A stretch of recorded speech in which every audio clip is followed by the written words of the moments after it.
बिस्मिल्लाहिर्रहमानिर्रहीम। अस्सलाम वालेकुम। फूड एंड रेमेडीज़ में खुश आमदीद। आज मैं लेकर आई हूँ एक बहुत ही मज़ेदार सी जो है फ्रेंच फ्राइज़ की रेसिपी।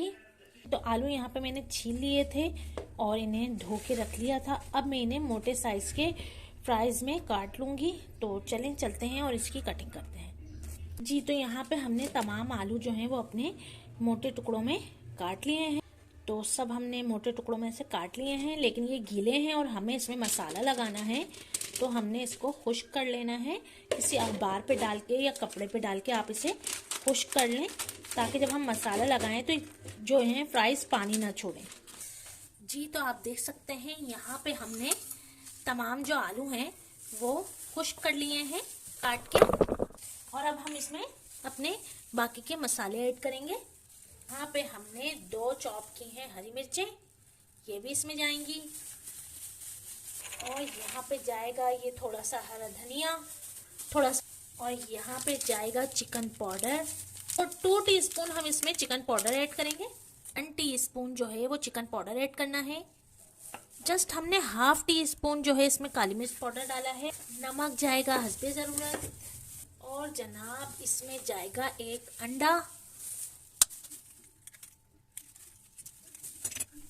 में जाएगा कॉर्नफ्लोर। 2 टीस्पून फुल भर के कॉर्नफ्लोर डाल दिया है हमने। बस अब हम इसकी मिक्सिंग करेंगे। इसमें जाएगा थोड़ी सी कुटी लाल मिर्चें, ½ टीस्पून के करीब। अब हम इसे सब मिक्स कर लेंगे।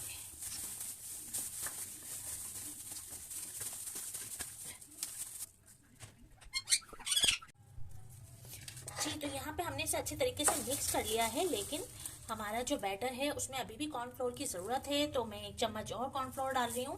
तो ये कुल मिला के हमारे पास 3 चम्मच हमारा कॉर्नफ्लोर हो गया है। तो बस जैसे ही अच्छी सी कोटिंग हो गई है हमारी, तो हमने इसे छोड़ देना है। और बस अब हमने इसको ज़्यादा देर रखना नहीं है और फ़ौरन इसे फ्राई कर लेना है। ये हमने अच्छे से मिक्स कर लिया है, आप देख सकते हैं ये अच्छे तरीके से मिक्स हो गए हैं। बस अब हम इसे फ्राई करेंगे। यहाँ पे हमारे फ्राइज भी रेडी हैं और तेल भी हमारा रेडी है। बस अब हम इसको इसमें डीप फ्राई करेंगे। बिस्मिल्लाहिर्रहमानिर्रहीम।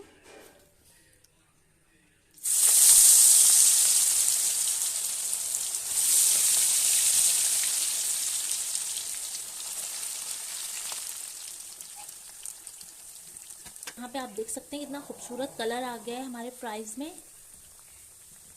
जी, तो यहाँ पे हमारे फ्राइज उतर गए हैं चूल्हे से और ये देखें आप, सॉफ्ट सॉफ्ट। तो अब हम दूसरे फ्राइज डाल लेते हैं और इसी तरीके से हम तमाम फ्राइज जो हैं वो तैयार कर लेंगे। तो जनाब मैंने जो है मसाले जो इसमें डाले हैं वो अपने टेस्ट के हिसाब से डाले हैं। आप अपने टेस्ट के मुताबिक ले सकते हैं। आप दोनों ही तरह के फ्राइज बनाए हैं, इसलिए बनाए हैं कि कुछ लोग जो हैं वो बहुत ज़्यादा क्रिस्पी खाना पसंद करते हैं। तो मैंने ये क्रिस्पी बनाए हैं और मुझे जो है ये इस तरीके के फ्राइज पसंद है, तो मैंने दोनों तरीके के फ्राइज बनाए हैं। तो यहाँ पे हमारे जो फ्राइज हैं वो बिल्कुल रेडी हो चुके हैं। मैं आपको बताऊं कि इसका जो मसाला है वो इंतहाई टेस्टी है। ये मसाला जो है इंतहाई टेस्टी है। और तो जनाब हम यहाँ पे फ्लेम को करते हैं और अपने फ्राइज जो हैं वो निकाल लेते हैं। तो यहाँ पे हमारे जो फ्राइज हैं वो तैयार हो चुके हैं, आप देख सकते हैं।